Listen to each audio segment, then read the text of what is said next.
Blog Talk Radio. Hey guys, it's those guys with your host Matt Marrero, along with your other host who might not be eating like I just was. All right, way to out yourself. This is Tristan Walter. All right, I literally was just like, I gotta gobble up this food. Oh no, like 5 seconds was fine, but I'm eating Chinese food, and I'm just like, oh god, I gotta get this down. All right, so today we are speaking of someone who eats food a lot. We are talking about a film, Tristan, a very interesting film that I've had in my collection for, as of this recording, 11 years, if not 10 years, and I've never seen it till today, or till, before we had to record this. Well then. How crazy is that, right? We are talking about Elle, Change the World. I think Elle changed the world. By the way, when he name dropped it, I was kind of furious. I was like, no, only certain movies get to do that, and this movie isn't terrible, but it's not good enough to do that. But, I mean, it's an action movie, right? Yeah, I guess you had to, actually. I'm just surprised Elle didn't walk into the sunset with sunglasses on. Before dying on the spot, even though that would completely destroy what we saw in the second movie. I mean, that too. Yeah. So, I gotta say, so here's the thing, right? I'm a little sad that this movie did not adapt the full case that Elle went on with Naomi, because that's what the book was about. And I haven't read the book, to be fair, but I thought it was going to be fun, like, oh, you and I were going to talk about this, and then for Book of the Month, we could do that novel because it's still in print. And if it's not in print, it's still pretty cheap. So I thought that's what was going to happen. And to be fair, funnily enough, they did show him looking over footage of that, showing, it was canon. Since, of course, he did talk about going on cases with Naomi before, like in the actual movie / anime / manga. Like, pretty much everything that, has been somewhat faithful, or the original source itself talks about, Elle and Naomi know each other, obviously. Right. So, it's so that's a duh. But there was a book that actually, I forgot what it was called, but it went into that case, specifically the big one that they kind of reference here and there. So that was actually really cool, and I thought they were going to go into that. I don't know if this clip references that or adapts that well. I know it references a case, but I don't know if it's like that big one. I would imagine it would be just for fans and lore, since this entire movie is about, fan service. Like, if you are a fan of Elle, and if you're a fan of Kenichi Matsuyama, which I'm pretty sure that's the name of the actor that plays Elle, if you're a fan of both of them, you're going to love this movie. Like, maybe not love, but, like, you'll at least love Elle in the movie and how he... Yeah. Yeah. Because I feel like, because when I say it, like, the reason why I said that, I'm not saying that I love the movie necessarily, but I do love Elle, but it definitely did bump it up for me, because I was looking at some reviews, and it was kind of funny. Not like anything, YouTube-wise or podcast-wise or anything, but like just while trying to look up actors and stuff, I saw some reviews on the Wikipedia page from years ago, and it was kind of funny because someone was like, if you don't know anything about Death Note, then this movie might not do much for you. And I'm like, the third Death Note movie would not, actually. I concur, sir. Like, I know the person has to be giving reviews to everybody, especially if they're, like in a newspaper, they have to be telling every single person, like, hey, if you see Elle Change the World, like the title in your local paper, because remember this is '09, so in your local paper when you're looking for movies to go see, if you do see that for some reason, don't go see it unless you know about Death Note. Right. Because, of course, this movie would be extremely confusing to anybody that doesn't know anything about Death Note. Right. But yeah, although I have to be fair to you, you're someone who knows Death Note, Tristan. Did you find this movie confusing? I mean, slightly, only because I have to remind myself each time. It's like, oh, right, this has its own movie canon in mind. It's not like the manga, obviously. Yes. Yes. I mean, yeah, no. I mean, you have to think of it that way, too, obviously, because, when we watch the second movie, there's no way there's going to be a Nier or a Mello to fight Light because Light dies. Like, He done in fucked up. theory, L won. Right, exactly. Yeah. But, which, to be fair, as much as I love Mello, Which is a I'm not bittersweet victory. Yeah, my thing is this, right? 23 days left afterwards. Yeah, my biggest thing is this. Just a quick side note, since we have time. I have no problem with Nier and Mello. I love Mello especially because I love seeing his character grow. And Nier, I had problems with Nier only because since he's the analytic side of L, doesn't matter what version you're watching or reading, it's just an info dump every single time he has anything to say. Nier, how is that candy? Well, looking at the room entirely at an 180-degree angle, holy fucking shit, is it good? Just say, is it good or not? Holy shit. So that's my issue with chemical components in each of the. Oh my god!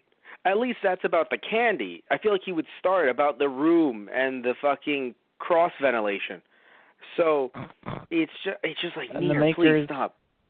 The maker of the candy's family, and how they were bred to make this candy, and that they're the ultimate candy maker. It's just like, Jesus Christ. Like, please stop. And he has finger puppets for each one of them. Exactly. That would be funny, At least actually. he gives but you a visual representation when he describes things to you. That's right, he does. So when it comes to when it comes to Nier, there was a bit too much info dump, but I still, thought that even though they're great characters, it is nice to see, like L's, not descendants, of course, but people working with L kind of coming together, part of the orphan letter society, whatever you want to call them, right? Right. Yeah, part of that orphanage. Yeah, I mean, it's he got great. a nice passing the torch moment. Yes, but I do think that it does make it kind of stronger and tighter to have it be the Light versus L saga. Oh, yeah. Like, so I actually am kind of happy with what happened in the second movie, in a way. Not that we should get rid of, the rest of Death Note, because, no, I love Death Note, right? But I do think that it does make the story a bit tighter when it's, the two people that started it are the two people that finish it. It's just nice, especially with the story being short anyway. It's not like it's like a Dragon Ball Z or Naruto or something where it's like, oh, well, you do want to see how the descendants are going to be, though, right? I mean, you've been invested with this for, for fucking God knows how many years at this point. But with Death Note, it was only 13 volumes anyway. It's not like it extended it so crazy long, or it was so long in the first place. Yeah. So if it ended at 7 volumes, I wouldn't have been like, oh, no. Like, it still would be very tight, is what I'm saying. Right. Yeah.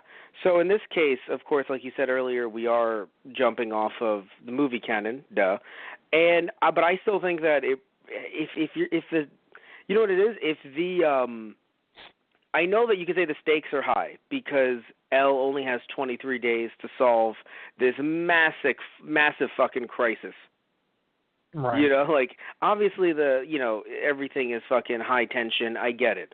And to be fair, there were certain parts of the movie where I was like, oh, damn, like, especially during the parts like the car chase scenes and stuff like that. I was like, wow, like, this is intense. And I actually enjoyed those scenes more than I sometimes even do in American movies. Why am I always the decoy? Oh, God, yes. So I really enjoyed that, to be fair. Agent. Yeah, I love the FBI agent. I was hoping, what I think the weird thing about the FBI agent was, I feel like they should have had a mole on the inside. That would have maybe made the other people working with that dude and with Kay a bit more of something. Because it kind of felt like they just kind of fell into the background. Like, if one of them was like, I'm going to go get Al. And then, like, when he's, like, away from, like, hearing distance, he's just like, or she is just like, all right, I'm FBI. What? Yeah, no, I've been checking out, seeing what the fuck's going on here. Not good, fam. So, yeah, you do this, and I'll keep on doing this. We need to mobilize the strike team immediately. Yeah. Also, punch me in the face really hard. What? I got to make it seem like you like struggled and I couldn't get you. All right. And then L just punches the dude in the face. Gotta make it look good. Like, yeah. No, Matthew, but you would kick him. Come on. That's true. L's got leg day for days. Oh, yes, definitely. But you see what I mean, though, right? Everything in lower body strength, not upper. 100% correct. So I just feel like, no, like, my thing, dude, is that I just feel like the villains, eventually, like, at first I was like, oh, shit, like, the fact that you guys went that cold that quick, it was kind of like, it was interesting. Like, I was like, oh, like, I was actually kind of interested in it. I was like, Yeah. I liked it originally. But then as the movie went on and they didn't do anything with it, really, I was like, oh, so you guys are just action hero-y, we're just murderers. Because, granted, they had a purpose, but it seems like the leaders had a purpose. The rest of them were just like, fuck it. Yeah, the henchmen. It's like, girl with knives, guy with shotgun. All right. Yeah, no, because at first, I think it just what felt got me the cool. most, though, yeah, was when the doctor is like, oh, I'll never let you get your hands on the antidote so you can, sell the virus and use it as a weapon. And, like, he injects himself and all that terrible things happen to him. And then they, like, hit him with radiation. Like, I loved how all of them were like, oh, God, what is he doing? Oh, how could he do this? This is horrible, blah, blah, blah. And, like, I get it. He's, like, turning into a human zit and fucking bleeding from everywhere. But those guys, like, just murdered people in cold blood. It's like, I feel like you're a little I feel like you should be kind of desensitized to this a bit. No, I disagree with that 100%. There is a huge difference between shooting someone in the chest and seeing someone bleed from every orifice while still being able to talk and heaving and having. There's a huge. That's like saying I stabbed you so the Black Death wouldn't look terrible. It's like there's a difference. You can stab someone in the chest and still be a little bit unnerved when they vomit blood everywhere. Yeah, all right. They're two different levels, Tristan. It's not about, oh, God, he's dying. It's more so like, ooh, that don't look right. Like, I shot someone in the chest, but, like, they didn't, like, shit blood everywhere. He's shitting blood right now. We have to walk in there, don't we? We have to go in there after that? Yes, we do. Really? Is he still going to be, like, infectious and shit? Probably not. Probably not? Are we really going on probablys now?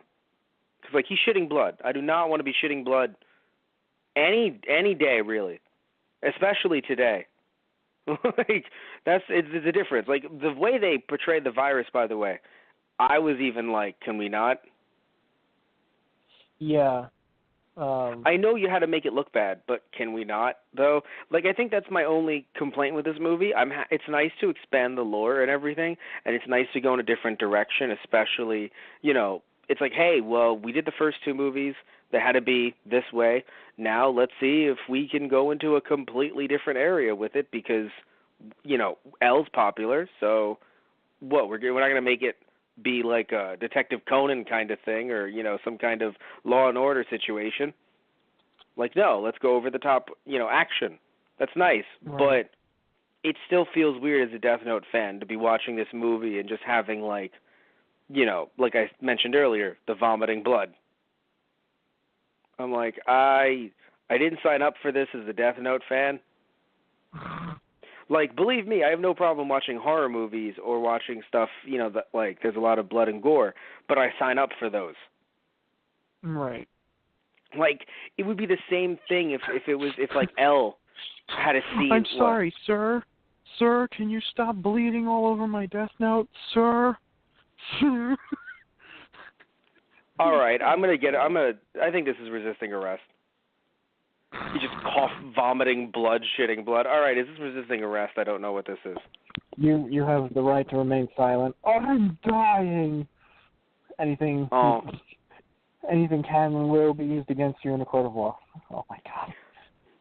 You know what's interesting? How they incorporated, which I think was, especially with the movie being a little over 2 hours long, it was kind of good to give like a little bit of backstory from the second movie, where like they filled in some blanks we knew about, obviously had to have happened, like L writing his own name, but like they filled it in, like here is him doing it while all this bad stuff is happening that he doesn't know about just yet. And then once Light dies, it's sad that Watari dies as well, and then L's kind of reaction to that. which I think is very fitting of Elle, much more fitting than any other potential Watati death. I don't know.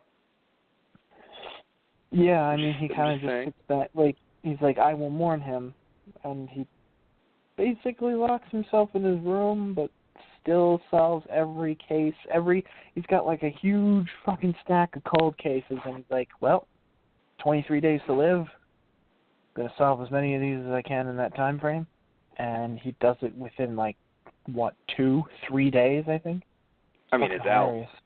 Yeah. I know, like, I get it. And then he's just, like, talking to all these, like, all these different agents in different countries, all in different languages, and it's like, oh, well, of course Elle speaks multiple languages. Yeah, no, it's kind of funny, yeah. What's also interesting why am I is... surprised by this? Yeah. No, I think it's because in manga format, it's like you could tell that someone's from another country, but like, and they might have a little blurb, but it's just happening in live action. Also, funnily enough, in live action with English voice actors. Right. Is kind of funny. So I think that's just one of the things for me where I was like, because we did see it in English, guys. Because it's interestingly enough, because this was released alongside the first two movies, not at the same time, but gradually. This is when Viz had the rights to it, so they dubbed all three with the anime voiceover cast. Obviously, a bunch of new people here because a bunch of new characters in general. But when it came to Elle, I don't know about Watari, but when it came to Elle and even Naomi, they got the original anime voice actors, and I was like, wow, like, Elle I get because, he's Elle, he was in the first two, but getting Naomi, which I'm pretty sure she was in the first one, yeah, she was obviously in the first one, but I'm saying the American, the U.S. voice actor, I'm pretty sure she was in the first one, and then being in this one, too, I'm like, damn, like, you guys are actually, like, you're good. Right, yeah. I only say that because, nice I only say that because looking at movies, some anime adaptations, live-action adaptations, rather, of anime now, they try to get, like, two characters back, but then stop giving, like, they just stop caring. And I only say that due to the fact that, like, looking at the Bleach live-action movie, I think it's Michelle Ruff. She's the actress who played Rukia in the anime. She was like, they didn't even contact me. And it's like, wow, dude, like, she even seems willing. Like, if she wasn't willing, that's different, but, like, she was about that. And it's like, they brought back a fair amount of the cast, too. Like, they had, John Young Bosch, as he's legally required to be in any voiceover role. He was Ichigo. And they got, they got someone as Uryu. It is Uryu's voice actor, though, but I'm like, they got someone. They got him.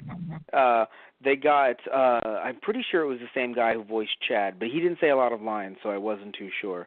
But they got a decent chunk of the cast back in that Bleach live-action movie to dub over the characters and not Rukia's character. Or looking at the FMA live-action dub, which, funnily enough, you and I saw it when it was sub-only, so we didn't even know it had a dub. I randomly saw someone mention it online, and I was like, what? It got dubbed? And apparently it did after the fact. And they got Manana to voice over, Elric. Well, I would say Elric. There's two Elrics. Edward.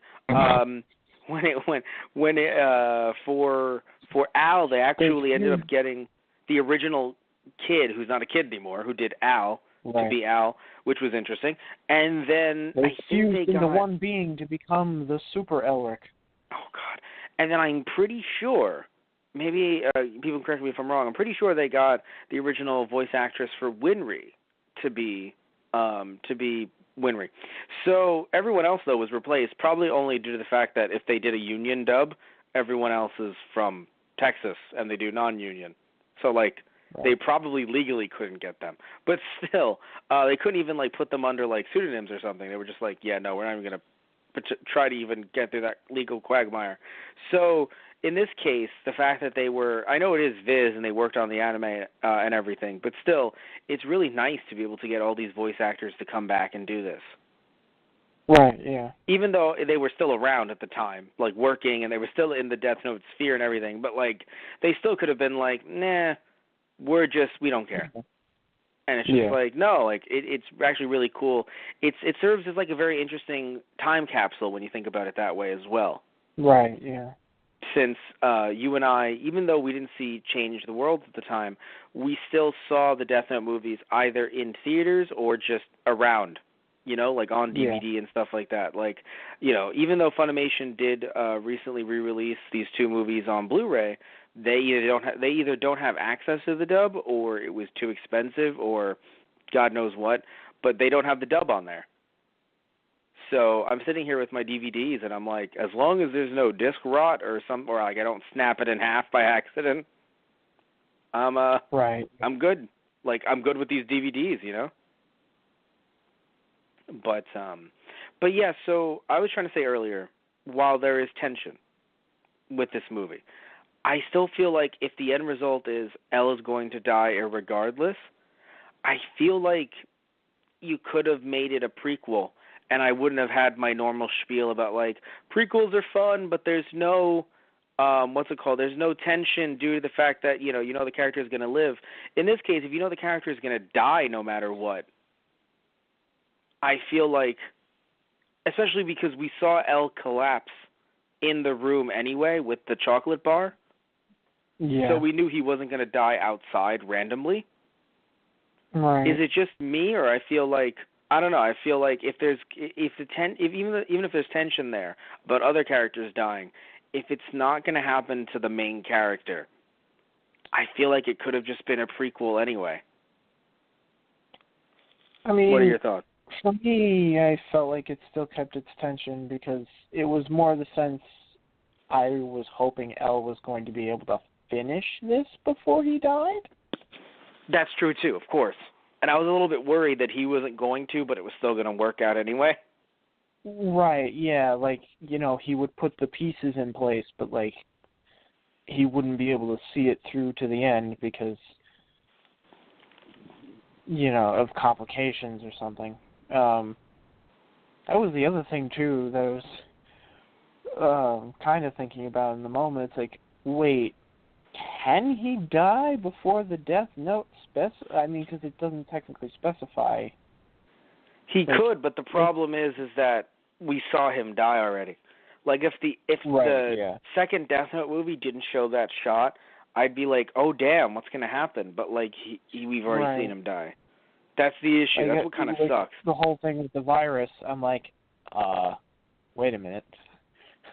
The Death Note's already got you marked. Like, are you invulnerable from dying in other ways, or like can you die before the Death Note says yes? The virus is just in a courtroom in Shinigami Court with the Death Note. All right, legally you were not able to kill him, and yet you've killed him. Oh, so what? You want to bring him back to life? What, after what I did to him? Look, we're just saying the Death Note, legally, it was a written contract that is legally binding. Like, no, because I agree. I was like, I don't think the virus... Shinigami's like, I need those 3 days. I need to add those 3 days to my lifespan. Come on. Oh my God. That's all it's about. Do you need those 3 days? I mean, I'm already good for like the next 1,000 years, but like, hey, it's my job. This is the payment that I get. Yeah. So my thing, dude, is that like I have I don't think they were going to kill him via virus, even though I'm wondering if the Death Note like does do that though. That would be funny if it kind of like inoculated him in a way, like actually you can't die. So yeah. But my point though is that like even though yes, you're right, there is tension because you don't know if he's going to finish it in time. But you like they wouldn't make a fourth movie. I'm not talking about the actual fourth movie that exists or the newest Death Note movie, but I'm saying in general, like I just don't think they'd leave the world in like that. Like Elle dies, so is everything going to be okay? No, actually, we're all going to die, just like he just did. Oh, right. Well, and that's going to terrible. Be fucking miserable. That's the issue. So is that like that. Yeah, no, so that's why I kind of assumed, like, it's just me, but I'm just kind of like, granted, again, there was tension, there was, but like I did want to see Elle stop them and get on the plane on time and everything. Like it was really good. Like they set everything up well, but I just feel as if you could have made it a prequel and kind of had Elle be like a buddy cop to Naomi, and that would have been very interesting. Yeah. Just from the way the clip looked alone, with Naomi teasing Elle, and it was just really funny. Like I was like that. I don't know. I felt like it would have been interesting. Well, teasing Elle and her husband, because I'm pretty sure she was on that case with her husband. That's how they met. I'm pretty sure that's how they met, and that was the talk. Yes, Ray Penber. I'm pretty sure, if I'm correct, they met on that case, and then Elle kind of helped them along, or Elle was just like, what is this? What's on? He's like, that is actually two people in love. I'm pretty sure that might be how it went. Because obviously Elle is still learning. Like, I love it. Like, I love when the two kids are crying and Elle's like, should I let them cry? Or, like, what do I do here? No, for fuck's sake, hug them. Jesus Christ. I actually thought he wasn't going to hug them, but I thought he was going to, like, give them a candy or be like, they're there, or just do something that's not... I mean, he kind of... Yeah, he did do that at times. But it's just at first it was kind of like, dude, Jesus Christ, they're both crying together. Could you, like, make a funny face? Like, he makes funny faces all the time. Yeah. But it's for himself, not for anyone else. That's true. I love when the first time the boy comes into his, Elle's chambers, and he's, like, running around and trying to find a place to hide, basically. And Elle's just like, huh. So this is my first day of babysitting. It's not going well. Pretty much. It's really funny. Like I think one thing too that I really enjoyed about this was the relationship with Elle and the kids. Like just them working off of each other, hanging out, messing with each other and stuff like that. Like it really just felt. Those were good. Yeah. No, like I have to give props both to the child actors and of course to Matsuyama as well. They all really played well off of each other, and it was such a great thing to have, and I don't know, it humanized Elle in a way, and I think maybe that's another good reason why they went with this. One good reason why they went with this over doing the prequel, because the prequel would not have humanized Elle at all. He would have had to have been the way he was before this, Death Note, so he couldn't change necessarily. But in this case, you can change him because, again, he's going to die anyway, but you can still change his character and have him grow with these kids. Just sad that growth doesn't lead to anything other than his death because of the setup from the second Death Note movie. That's the issue. That's what kind of sucks is that, like, we all know he's going to die, so his growth, he can't do anything about it. Like, he's like, oh, I've learned from these children, but then he's going to die. Like, it's just sad in general. That's another thing too. Of course, it just adds to the sadness of the whole thing. Which, of course, I don't know about you, Tristan, but I was tearing up at the end. When he was like messing with the kid, he was like standing up straight and then just crinkling back into himself. Like it was funny. It was funny, but I was also like sad because literally it's just like, what reminded me of the shot wise, like the kid looking on and everything, reminded me of the second Mad Max. No, I'm not kidding. Yeah. I'm being serious. No, like I know. You're not wrong. I'm just thinking of Death Note alongside Mad Max. There's Elle being... This is... Yeah. Oh, dear God. Well, it's funny, because Mad Max, while not being an American movie, still, they were definitely going for foreign action movie, like, style. Like, this entire movie was trying to be something that Death Note usually isn't, which, I think it's an interesting genre shift. But it did a lot of things that you were bringing up that, to me, off podcast, that I kind of chuckled because Japanese movies, from the ones that you and I see, usually don't do this. So one of them is having the environmentalists be terrorists. Yeah. Something that you were like... why does that happen in, like, every film? And it's like, well, Tristan, because the man doesn't want environmentalism to seem like it's viable. No, but seriously, though, all jokes aside... where's the lie? Slash accuracies. Slash where's the lie? Yeah. But seriously though, like it is a thing though where like even when we saw the first Ghostbusters movie and reviewed it, it was just like who's the big bad guy? The ghosts? Nope, the EPAs. It's the EPA busters. Thank goodness they're here. Who are you gonna call? Not the EPA. But in this case, usually when we watch Japanese movies, I'm not saying that government agencies who want to help protect the environment are like all praised and stuff, but the ideals of protecting the environment are there in like everything you and I have reviewed. Little bits here and there. Like even if it's not something crazy, like but we'll just review like a Dragon Ball Z movie, one of the animated ones, and then all of a sudden there's like a forest fire, and then there's like a one-off line where it's like, thank goodness, like it starts off with like, thank goodness we saved the animals, and then out of nowhere one of them turns into Captain Planet, be it like Gohan or Krillin, just looks at the screen. You're right. The environment is our friend. And then they go along with the movie, and you're like, oh, well, shit, right? Like a lot of stuff that you and I have reviewed is about like protecting the environment and the ecosystem, and and like we live with this. It's essentially like a living, breathing person, sometimes a living, breathing lizard monster who will burn down the entire town. But still, you see what I'm saying though, Tristan. Like usually it's pro that, but in this case, I feel like I don't know if it was purposefully or not, but like going for that foreign vibe. Immediately the EPA are eco-terrorists, or not the EPA, but like these environmentalists are eco-terrorists, and I'm like, I don't really see eco-terrorism a lot in Japanese media. Yeah. Do you feel the same way or no? Yeah, no, I do too. Yeah, so what do you think about it? Kind of struck me as odd. I mean, they went for the whole angle of like, reducing the human population so that the world isn't destroyed basically by humanity's ugliness. Which, if someone said that to me... But then the other guy, like, who's trying to sell it as a weapon on the black market is like, yeah, I'm for the cause, also getting filthy rich off of this. And mostly so will you if I'm you getting shut... filthy rich off of this. Yeah, and also you will too if you shut your holes. All of them. Yeah. And don't bleed out of any of them. You bleeders. Do not get anywhere near me. If one of you coughs, I will take that shotgun and shoot you and then myself. Jesus, man, calm down. Look, I lost an eye. You don't know how I lost this eye. I swear to God, I will. But one thing I wanted to say, though, is if I saw that in a manga, anime, whatever it is, right? Oh, reduce the world population.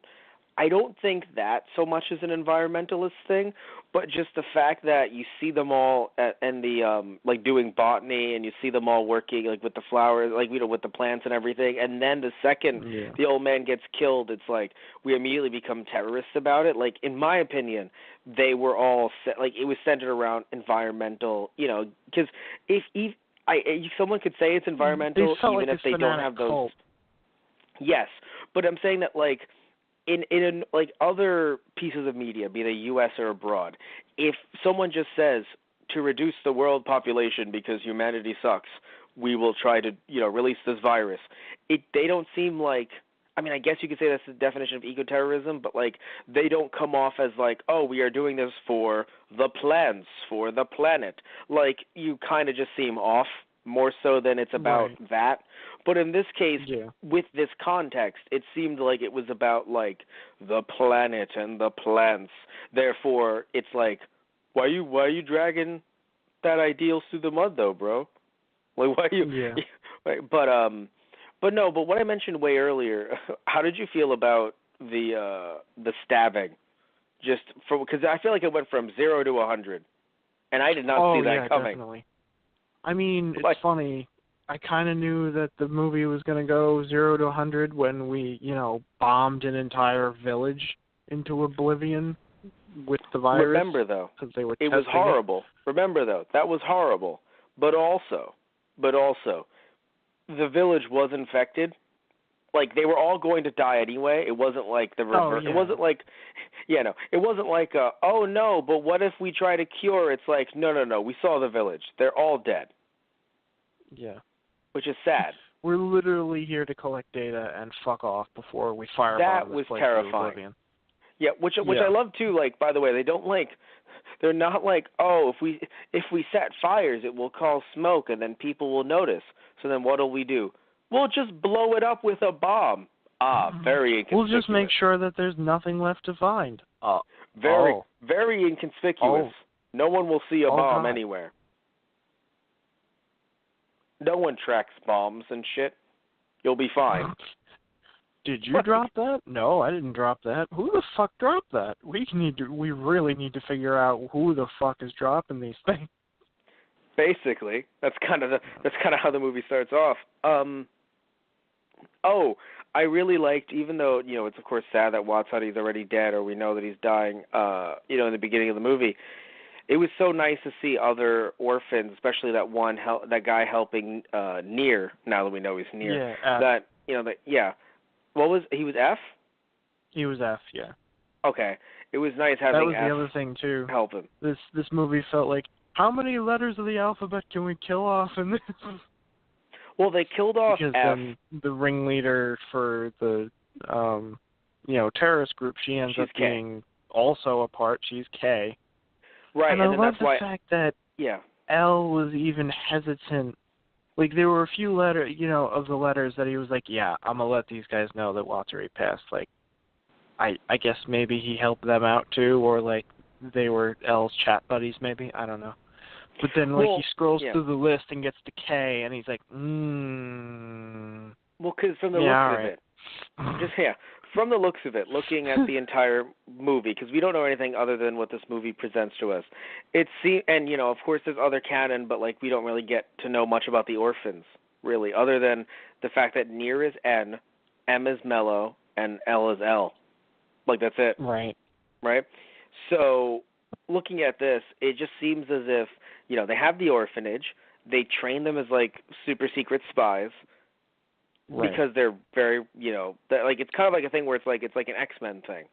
But instead of them staying together, it's more so no, you report into Wasari, i.e. Professor X, and you all can go have your own lives. Right. That's what's interesting, right? L seemed to stay the closest to Watari, but y'all could legit have your own lives as long as when it comes to your cases, you report into Watari. Or, I mean, hey, you do something yourself if you need to, but it does seem like Watari was kind of this ringleader, but it seemed like with Kay, she was always Kay and always doing great things, but she was definitely, even L mentioned it in the movie, she had some issues with Watari. So It seems like she's just the one who is just I'm going to kind of back away from life as being a super secret spy, but I'm smart, so I'm going to be a scientist and shit. Right. But I don't need to, be a part of whatever the fuck this is. Yeah. Because you have, and the reason why I say super secret spies and stuff like that is because you have L doing his thing. Yes, that's our only representation. But clearly F wasn't slouching. He's he's helping this kid in this village while the entire village is just torn and ravaged by this disease that he's clearly been following, and then he's infected by the disease while still driving and still gives the kid all of that info so he can find Watari. Holy shit. F. Right.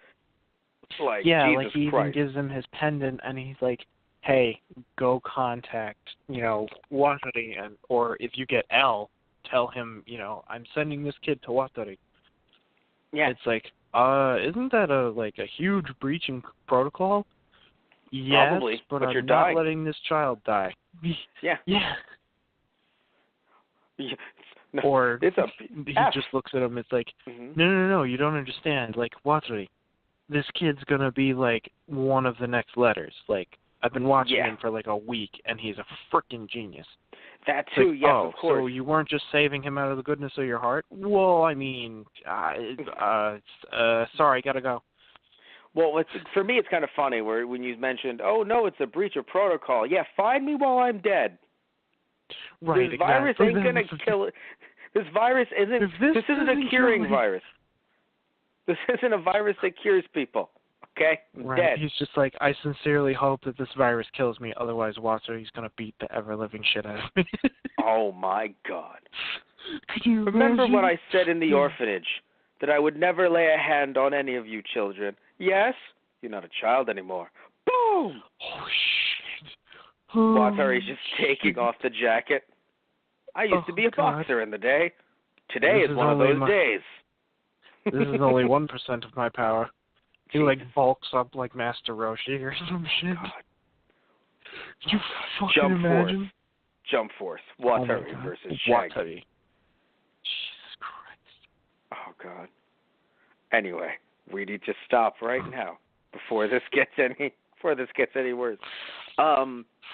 Yeah, so also I love that Elle was just consistently, they were like, hey, I feel like they talked to the actor. We're just like, can you outdo yourself doing an Elle thing? Like, I feel like there's just like this shit on like the cutting room floor, or like in a previous draft of the script where it's like LP's upside down. Like they just wanted him to do the most L things. Like, oh, turn the page of a book. Of course, just from the top. Type. Of course, one key at a time with one finger at a time. Right, like I'm just sitting there and I'm just like, it's funny because it's L, but I'm like, man, like you really just want L to do everything L way. Like L, you know, those were like great. look, L puts on his shoes the same way everybody else does, somersaulting. I mean, who doesn't do it that way? Everybody else. Or even when you pick up a skewer and just like putting all the different sweets on top of it, just one at a time meticulously, and like the girl is even watching him like, oh my God, why?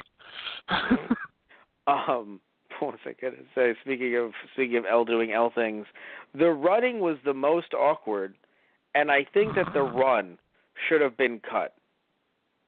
Because look, I get that he has to like rush. So bad for him. It's like, so you have to run like this. He's like, do I really have to run like that? Yes. Oh God.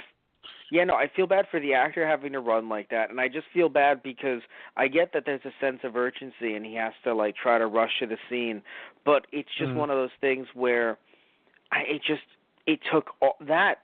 Okay, so the movie had built up tension back and forth, you know, depending on the scene and stuff like that, and how that like deflated the tension for me. Seeing L run like he's like me in middle school trying to be anime.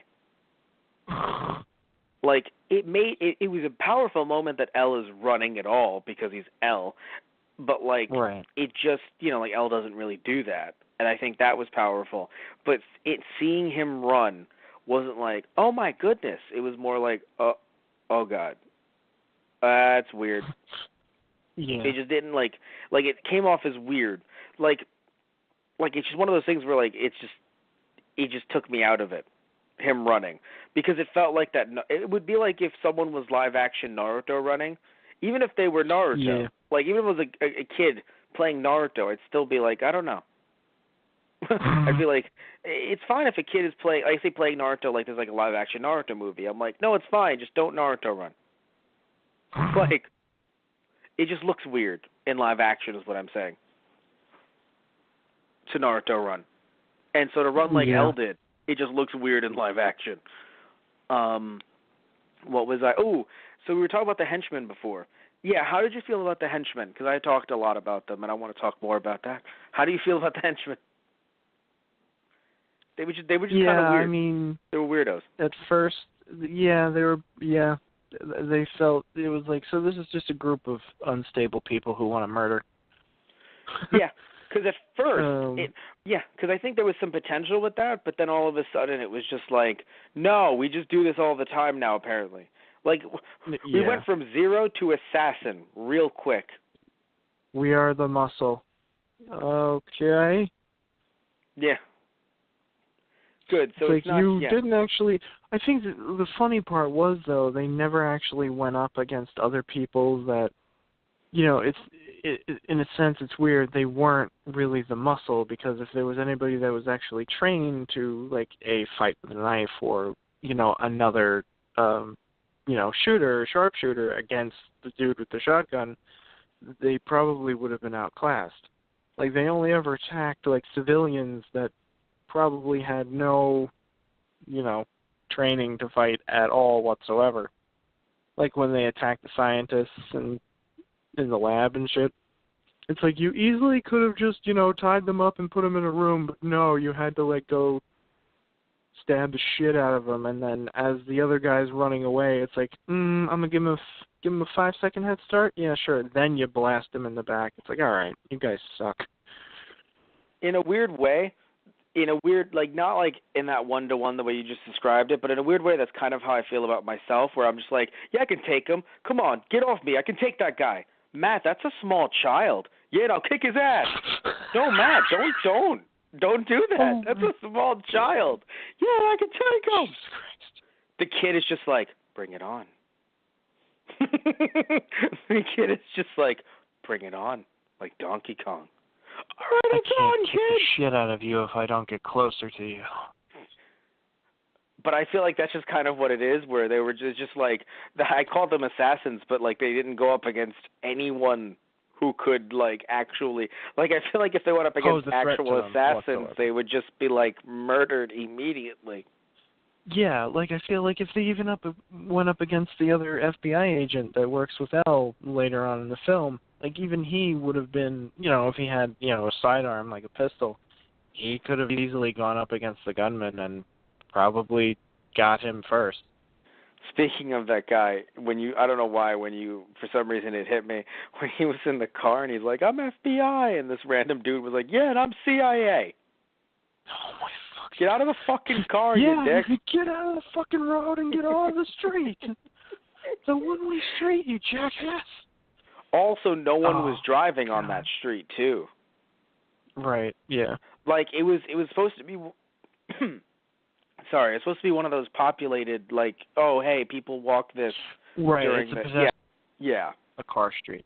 That was the other thing, when the henchmen get stuck behind all the people, it's like, why do you guys care? I mean, I guess because they're in broad daylight and they don't want to drag any more unnecessary intervention Kristen, already, but Yeah. I know that they weren't characterized properly, but they're not Dio. They're not vampires. They can't, get away from that shit. If they ram through a bunch of people, then they're going to get put in jail, and then the end of the movie wouldn't have happened. I just feel like they're already we're decreasing the human population. So then, I mean, I don't feel like you'd have any, I just feel like they wouldn't have any regard for human life anymore in any situation. But it's not about, it's you have to understand. It's not, first of all. Yeah, I know, I even said it's so they don't get caught, off the bat, yeah. Yeah, no, because that's all, because it's not like it's funny, they're planting trees. They are planting and singing the trees, they seem like they're that type of people, but they're not all life is precious. No, it's I don't want to fucking go to jail yet. This is, because it was about the big grand finale.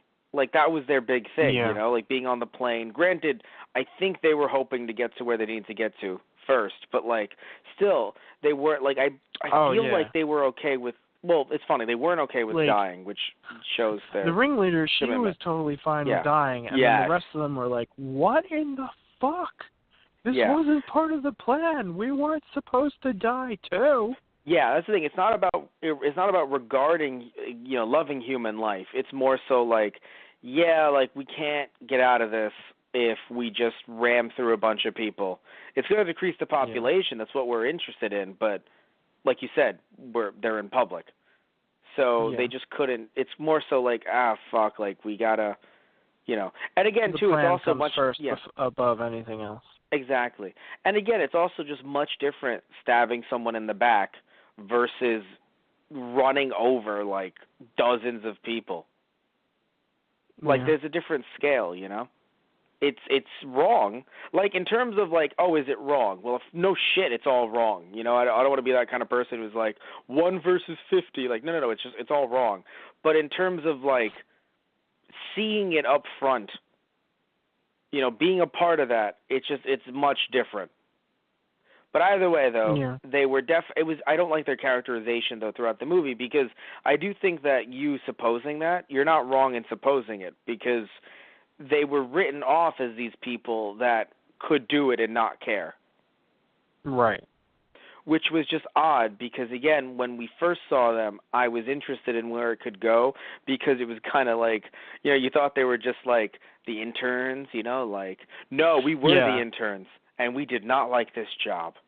So it's just like, oh God, the young interns are turning into murderers. Oh God, just older people are freaking out everywhere.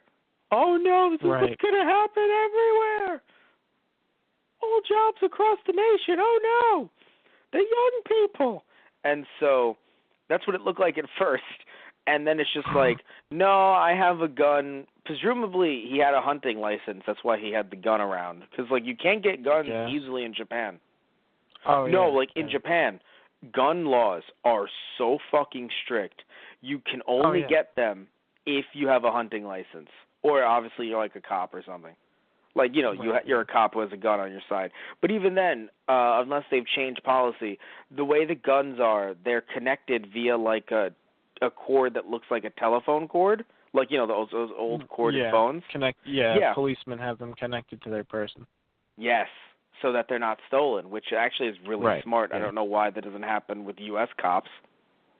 But still, like, I don't know if they've changed policy, but, like, I've seen them connected. So that's the thing. Like, usually, like, unless you're a cop or you're a hunter, you don't have a gun like that. Right. So I'm sitting there and I'm like, when he's just, like, walking around with a gun all nonchalantly, I'm like, don't do that. Like, that's the thing that took me out of the movie, too. I'm like, this is an action movie, because y'all know that if he was walking around with a gun like that, people be like, this is not normal in Japan. We're not in a hunting range. This guy should be arrested immediately. No, because he was walking around not in, like, the broadest of daylights, but he was kind of walking around with that gun. Yeah. Like it was nothing.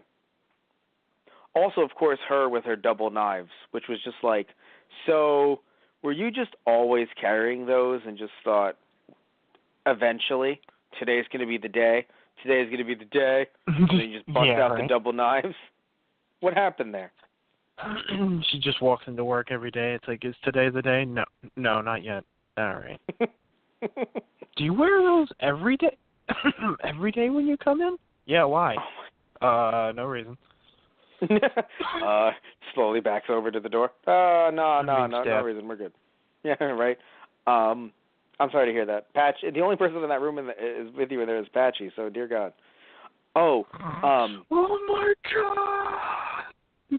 Something that threw me off, which I don't know if it threw you off too. Maybe, I know that you're more well-researched than I am in certain fields. Not like fields like this necessarily, but you know a bit more than I do. No, because like the thing is, usually when I'm watching an anime or reading a manga or something, when you have a character, even though there were no characters in this movie that seemingly said this, but usually when you have a character standing to the side and goes, what? And I sit there and I'm like, all right, that wasn't technobabble. I could follow that. Like, what do you mean? Like, how are you this confused by what this person just said? But in this movie, though, I'm not saying that they were accurate in what they were saying, like, science-wise, but they were saying some stuff, especially the professor at the end with to Elle about the boy near and also the girl. Like, what they were talking about, I sat there and I'm like, yeah, I truly can't follow any of this, and they're acting like this is normal. Yeah. Was it me, or? No. Like, yeah, they were all, I mean, even Elle is like, biology is not my field, but I can keep up with this because I know the terms in which you were talking of. Like, yes. Oh, okay, then. That's the issue. I feel like Elle should have been like, could you explain that differently, please? Because for me, because it's frustrating when you have Nier who knows everything, you have a scientist who knows what he knows, you have the girl, which she knows actually a lot more than someone would think because of her dad, and then Elle's like, I can follow relatively well. So then I, as the viewer, am like, yo, I need is there a dog in there who's going to ask some questions? Because I need someone who doesn't know what's going on to do the what, and then you have to explain it in layman's terms.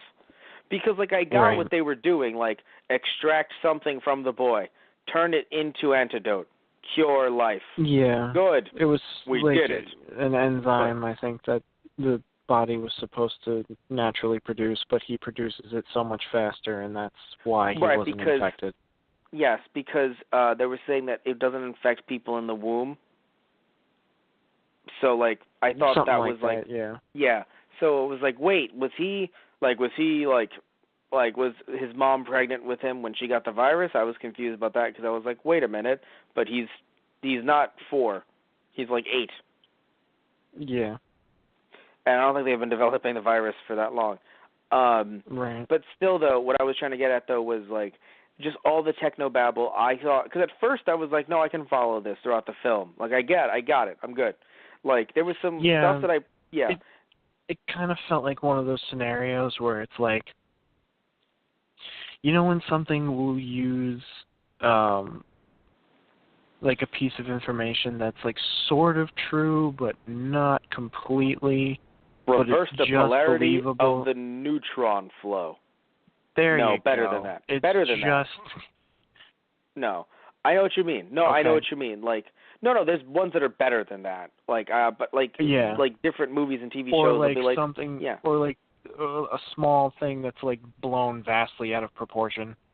Mm-hmm. Or like how radiation is always treated. It's like, you radiate and then you get powers. It's like, radiation would actually just give you cancer, right?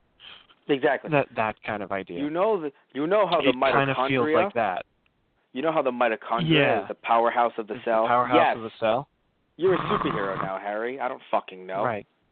You have super mitochondria. You can output 200% power of the human body than the usual 100% of a normal person. Is that really the case, Doctor? I don't. Sure. Fuck it. Go do the thing. Your cells glow and you go into overdrive and you can shoot laser beams. How the fuck would I know? Just go do it. Go do the thing. So, like, that's why it usually feels with, like, stuff like this. Like, if it's a virus, it's like, virus X or whatever, and it can do whatever because it's movie virus. They usually don't try and go into, well, it does this, that, and the... Like, when they were like, it's basically a cross between, the flu and Ebola, and I was like, oh, my God! No, I gotta say, though, I give them credit for... This is a little too real for me right now. Yes, I give them credit for doing that.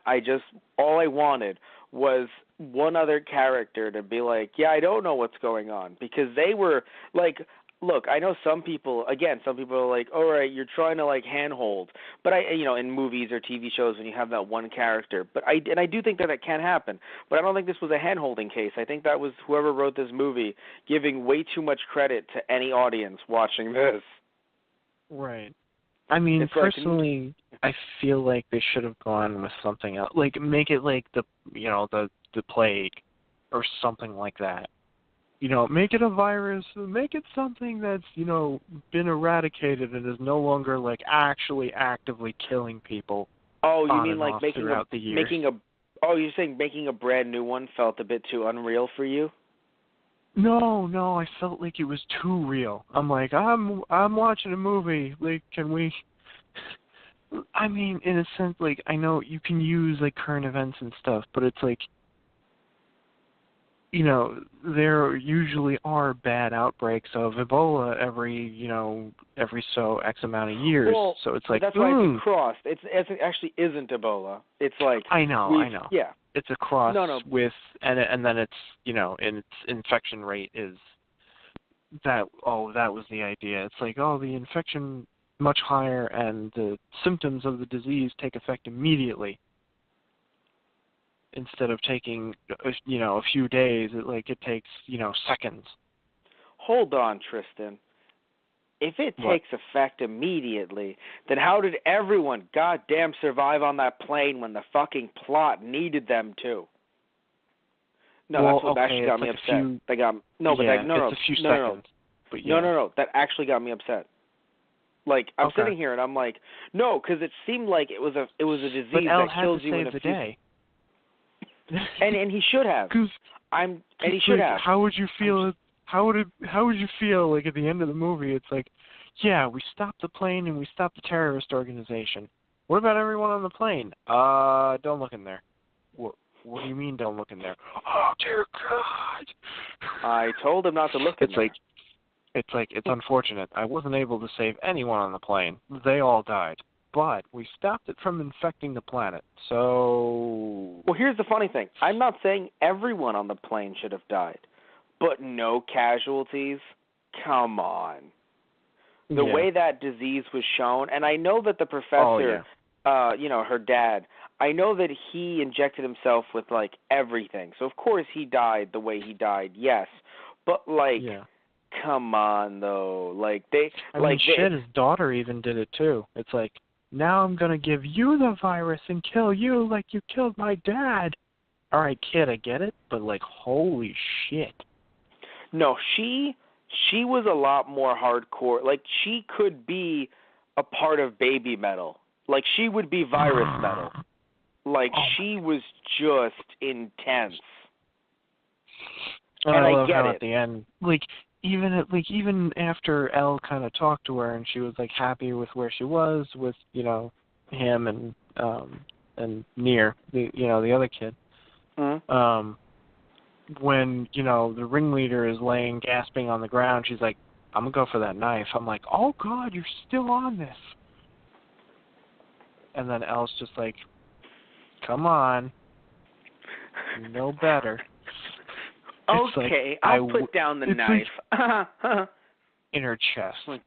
Oh, yeah, right? You were so close. No, because it was funny. Funny in a way, because it's like, Elle would be like, you're young yet, I would get it. I get it. But Kay's I'm going to be real disappointed if you actually do. Like, I believe in you. Yeah. I know you're better than that. Kay's just yelling at her. Oh, okay. I guess you don't have as many. I guess you're not as brave as your dad was. I mean, he pulled the trigger. Guess you're not. Whatever. Oh my God. No, don't do it. Don't do it. Don't do it. She's like about to kill her. Don't do it. Don't do it. Don't do it. She's not. She's just trying to get a rise out of you. Just literally, she's like, the way your dad tried to when he killed it. Don't do it. Don't do it. Don't do it. Like literally, Kay's just like, pull the trigger. Do it. Do it. Because I feel like at that point, she's just like, either she's reformed or she's like, I don't care about my life anymore. Oh, yeah. Well, that's what I thought it was going to be. It's like, well, the plan is falling apart. Time to take the cyanide tablet. Oh, God. Oh, God. Honestly, you don't take cyanide. I'm surprised none of them did. Like, none of them had, like, the escape plan. But I guess most of them wanted to, keep their lives. It's like, oh, we want to kill off the population, but we're going to be around to see that it stays that way. That's why they're not that's why they're not like assassins. Important. Yeah, especially ours. All lives, especially ours, are very important. No, the thing is, I feel like with them, like, that's why they're not like spies or anything. Like, it's only about like them succeeding. It's not about like, oh no, if the mission fails, don't you worry, I'll have my, the cyanide capsule in my tooth, my filling. Right. Yeah. It's not about that. And I think and again, that was something that could have been interesting with them, but because, like I said, I know I keep on, sound like a broken record with it, but like some of those characters just really fell into the background, and were only brought up again, in my opinion, like a bit, a lot, like into the foreground when it was kind of like, oh wait a minute, you're on the plane and you're infected, so we have to talk about you now. Right. But no. Yeah. What? Yeah. Go ahead. Well, I was going to say the person who I thought was going to be it's interesting because I'm happy that Kay is a ringleader in the sense, because even though a woman being a villain isn't anything new or progressive or anything like that, but like it's still nice to see that she's still like taking charge, because I thought they were going to have the main dude, the one who killed that. That older professor. Yeah, right. I thought that he was going to be, like, running the operation. He's like, no, I'm kind of just like a foreign businessman. Aren't you Japanese? I'm just in it for the money. Shush. I'm foreign. Shush. Yeah, exactly. No, I love that, too, right? With Near, are you a foreign boy? not sure. Because you look kind of natively Japanese. No, I'm foreign. I don't speak I don't speak Japanese. I don't know. You hear me? I don't say anything in any language. Then what are we all right. speaking right now? Oh, crap. Well, it depends on which audio options you put on. Yeah, it depends on the audio option. The what? Jesus Christ. Too meta. Too meta? Yeah, exactly, no, right? But what were you going to say, though? No, I was just thinking, it's funny, the scene where basically Kay takes over and she's talking to Al, and I think that was the point where the girl had run away and had gotten to Al. She's like, it's fine, we'll just, we'll play this game. And she's like, oh, we'll talk to him and we'll meet up. It's like, oh, I need your help and blah, blah, blah. It's like, okay. I love the fact that Elle was wearing the face mask during that call. It's like, wow, you really don't trust Kay, do you? It's like, well, Valtteri had his doubts, so do I. Yeah, no, that actually was a great... Thank you for reminding me, because usually I watch these movies the second before we do the podcast, but this one has kind of been delayed due to my schedule. So I watched it a few days back and also in chunks. So I like the movie, but I didn't get the chance to watch it all at one shot. So thank you for reminding me of that, Tristan, because I love that scene because, the last person he wore that with out of distrust was fucking Light, where he thought he was the fucking serial killer, Kira. Right. The jury's out on whether or not he was Kira, but he might have been. But literally, he thinks he's Kira, so he's just like, I'm not going to show my face to this fucking dude, especially in public. And he does it to Kay, someone he seemingly grew up with. Right, yeah. Like, Jesus Christ, dude. Like, it's just rough. It's like, I'm not going to let her see my face. But the other bit that I loved was they're in the lab and they're in that glass room. And this is the other thing. I'm like, Kay, you're kind of sloppy. Just saying. Gonna be real. Yes. Because she's like, oh, back up. I'm going to make the call to him. And it's like, so what? The funny thing was, I'm like, okay, so Elle's going to immediately know that you guys are up to no good. Going to see someone's fucking reflection. Granted, it didn't reflect in the object that I thought it was going to. It was a different piece. That's what actually was beautiful about it. Like, she wasn't as sloppy. She's just not Elle. Because she told them to back up so that they wouldn't reflect on X, Y, or Z. But then there was that little globe thing. Yeah. Or... she at least said to, hey, shut up. Yeah. Make it look like you're not here. Oh, shut up. Like she's at a party. Guys, I'm calling my family. Shut up. Don't say anything. Turn off the music. Right. I'm at the library. I call her sloppy because I immediately thought, oh, I'm going to see the reflections of the people you're with. Like, me as the viewer was able to be like, someone's reflection is going to be seen, and Al's going to pick up on that. I thought that too. No, I will admit, it sounds sloppy because we could pick it up. But here's the thing, though. If Elle didn't have the technology, like that enhancement stuff, he couldn't have seen it because we couldn't see it in that globe. But right. Yeah. But, I agree. You're right. That's fair. Yeah. So when he zooms in, I'm like, I can't believe I fucking called that. I literally wanted to reach into the screen and high five Al and be like, good job, thank you for your continued support. So in L's mobile, I know it was a crepe truck, which was funny, God. but it actually is a mobile base. That was fucking hilarious. But I think it's a great idea though to have a mobile base, especially it being a crepe truck, because crepes are big in Japan. So it's like saying my mobile. And if you're making a U.S. movie, my mobile base is an ice cream truck. Right. Yeah. Like a Mr. Softy truck in New York. It would just seem normal, right? But what killed me though was when Elle was in the back seat, and then all of a sudden the fucking the car, the divider goes up, and the seat just goes to the second passenger seat in the front, Yeah. like L's just sitting there and it's coming up, I laughed much harder than I probably should have. That to me is the funniest part in the entire movie. Almost, it barely beats out L, like, you know, hanging out with the kids and, like, you know, straightening out his posture. And the only reason why it beats it out is because it was just so unexpected and out of nowhere. Just, I know this is mobile base, but just, hey, so I need to talk to you about something. And no one is supposed to laugh. Come the fuck on. It was so funny. Right. God, it was so funny. Also, what's even funnier, too, is you see those, like, schoolgirls wanting the crepe trucks to stop. Because, again, crepes are actually, like... No, because crepes are, like, a big thing. Like, I remember watching different TV shows, and I know it's TV shows, but, like, you know, so it's not, like, the most accurate depiction of life in Japan. But, like, there will be, like, crepe trucks and stuff, not even in the background, but, like, certain characters will be centered around making crepes and owning, like, a crepe truck that turns into, like, a cafe stand thing. Right. Yeah. So, like, literally, like, the truck, like, you can see the side of the truck where it could open up. Like, it would open up into an awning, and then it would turn into, like, you know, like a New York food truck, but they would literally put tables outside of it.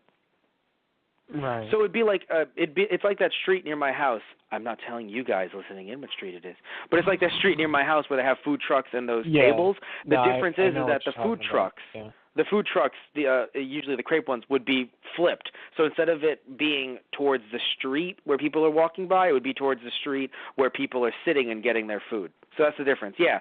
So that's why it's kind of funny. Like those girls are like, "Hey, give me a crepe, damn it." And it's like, no, I'm not really a crepe truck, actually. FBI crepe truck. It's crepe FBI truck crepe. FBI. I'm sorry. Oh, FBI crepe truck. Oh God, these CSI shows are just really getting a bit too much. CSI crepe Are you truck. filming a TV show? Yeah, sure. Bum bum. So I know that wasn't CSI. Anyway, yeah. So I actually, I have to say, overall, though, we're not finishing this just yet, but overall, though, I enjoyed the movie more than I thought I was going to. I'll say that much. But what about you, Tristan? Did you enjoy, like, what were you expecting? Yeah, I really didn't know what to expect. That's fair. You're just like, Elle's in it, and it's another movie in the franchise. I just don't know what's going on, though, because... Yeah, I was pretty much, I'm like, I don't know what the fuck's going to be going on in here. That's a fair assessment. To be fair, I also didn't, because I thought it was going to be a prequel. And because I had forgotten, if I ever even knew, that it was going to take place during the 23 days of Elle's death. You know, while he was on the road to dying. How did you feel about Kay's plan? Her damn good plan of, like, you know what? You want to just travel out in public and try to get away from us? All right, that's fine. So, yeah, Mayu is sick, and we're going to tell everyone on the news. Because she still technically is a scientist. She's not faking that. So she can literally just call up the media and be like, hey, I would like to have an interview on your show. Oh, sure, why not? What do you want to talk about? This girl is infected. Right. That was the point in the movie. I'm like, all right, Kay, you got some brownie points back. That was fucking clever. God damn you. Yeah, no, it's like you wanna travel in public and stuff like that. All right, fine. You can't show your face anywhere, so good luck. And then Elle's like, I guess we won't be able to take public transportation anymore. Come on, let's go grab a bike. Oh, so two things. So like distraught, but like not distraught, fucking disdain. He's like, just a sigh. It's like, well, guess we're getting off the train. Oh, just Elle being on a train too was also funny. Oh my God, yeah, him swinging back and forth while the two kids are sitting there polite, and it's like, even the girl looks over like, what the fuck are you doing? Can you not? He's like, what? Oh my God. Yeah. One thing I wanted to say, I feel bad. I should have noticed that the kid was near from the get-go, because he was in a shop with Elle, and he was fixated on this toy, and that toy, the robot, Nier played with it all the time in the manga. Right. Because he had a bunch of toys surrounding him. I forgot about that. Like, just seeing him playing with it, it just triggered this memory. And I was like, wait a minute. Ah, shit. I got pissed for a second. Uh-oh. Tristan got my cold. No, I think it Tristan, did for me, too. You got my cold. I have the I've virus. been coughing. Yeah. I've been coughing today as well. Ah, shit. Well, that says a lot about us. But we're going to die. So, what I was going to say, though, Tristan, was that's the first thing I want to say. The second thing is, I love that L was, for once in his life, look, I love L. I really do love the character a lot. But he kind of, because he's so smart, he gets away with a lot. Mm. And even though he might know, like, oh, no, don't you, like, I know that that her virus was not going to come out on public transportation. But I still love that for once he had, like, someone in that doctor that he met who was just like, are you fucking serious? Fuck. 2 questions. 1, are you fucking serious? And also, don't answer that because I know that you're so fucking stupid that you wouldn't even know if you were serious. And 2, are you also infected? Like, and I love when she comes back out and she's got the rash on her shoulder and Elle, like, scoots near into, like, the closet. Oh. I'm like, yeah, because that's going to fucking save him at this point. And the doctor goes over. It's like, no, you're fine. It's just a fucking rash. We're okay. No, it's a bug bite because of the fact that in trying to get to that area, it was obviously heavily wooded. So they were like, well, we have to get off the train immediately. Therefore, we have to take bikes. And because they're in heavily wooded areas, she just probably got bit by a mosquito or something. Yeah. So yeah, and then, like that scene transitions into something else too. Like I don't remember Nier or anyone actually fetching him out of the closet.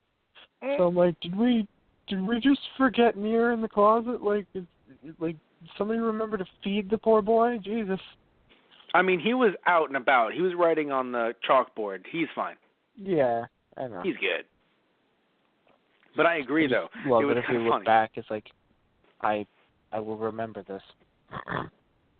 No, just when he's just, oh my God, just I will call you Nier. How about you call me Closet, you dick? What? I was just like, all right, that was fair. Is that okay, Nier? Were you near me when I was in the closet? Yes. Nier starts crying. Oh God. No, but it's like, all right, look, we can't all be perfect, all right? but still. Oh, by the way, I loved when I'm sitting there watching this, right? When L is he's kind of he's balancing as L, but he is on that pier talking to the FBI agent. It's windy, and he's on top of that, I can't think of the word for it, but he's on top of that. I really can't think of what he was. But you know the scene I'm talking about, though, right? Where he's just literally when they're on like the docks, yeah. Yes, and I'm sitting there and I'm like, there has to be like a deleted scene or something, or like a blooper or something somewhere on the internet of Kenichi Matsuyama falling off of that into the water. Oh my God. There's no way that he balanced on it that perfectly and something didn't slightly go wrong. No, like I'm wondering if that's why they cut away to like that scene, because like he's standing there on it looking just fine, and then they cut to the scene where he's talking about something else, because he's talking about like it's a flashback, and then it cuts to a different shot of him on it, and he gets off, and I'm like, look, like he's too good at this. Like I know that no matter what year in my life, no matter how much I weighed, I would have fallen into the water. Right. I would have been good for like 3 seconds, and then I would have fallen into the water. The fact that he did that and just balanced on it perfectly, I'm like, listen, sir, you're an actor, you're not a gymnast. Well, you don't know. It could be both. I know. No, but like it was one of those things where it was so anime. I was like, it just doesn't look real. It looks like they CGI'd it. And I'm like, no, Matt, he did it. The fucking I'm like, I don't believe the fucking blooper is that he didn't die of the Death Note, and he didn't die of the virus either. Well, what happened? He fell into the fucking river. Can't swim. He drowned. It's terrible. Oh my God. Writes in the Death Note. Just Ryuk, L will die in 23 days, but he has dope-ass balancing skills. Yes. I just wanted to make sure that I wouldn't fall off anything during these next 23 days. All right. By the way, Ryuk made a cameo. That was funny. Right. Don't? Like, whoa, don't burn that. What the fuck? Oh. He's like, that's still my property, asshole. I gotta say, as much as horrifying as it was to see people bleeding from everywhere, it might have been more horrifying to hear the screams of lost souls when the Death Note was... that was terrifying. When the Death Note was burned, I'm like, yo, L, like, that should haunt you for all 23 of your last days on this earth. Yeah. It's like, what happened to those souls? Like, do they get to pass on, or like... I mean, they were in limbo anyway, so God only knows. Yeah. No, because in what's it called? In the it's the sad thing about the manga anime, because like they'll tell you things that the show or the movies obviously couldn't. Apparently, if you die from the Death Note, you are in limbo. You are right. You cannot go to neither heaven nor hell. I thought that was the users, though. The users can't, but those who died, I'm pretty sure you're also in limbo. Oh, okay. No, the users can't go to heaven or hell, but I guess that means you're in. Although they called it Mugen, I don't know if that's like, or I don't know if they called it that because it's just their own term that they made for the. Yeah, I think manga, it wasn't like necessarily limbo. It was just absolute nothingness. Thank you. Okay. Right. So then you know what? You're probably right. They never confirmed that for the people who died. So you're probably right. But still, though, that's okay, Matt. Because that's what awaits us all. That's true. Death awaits us all. So yeah. Oh, just side note. I don't know why I'm laughing.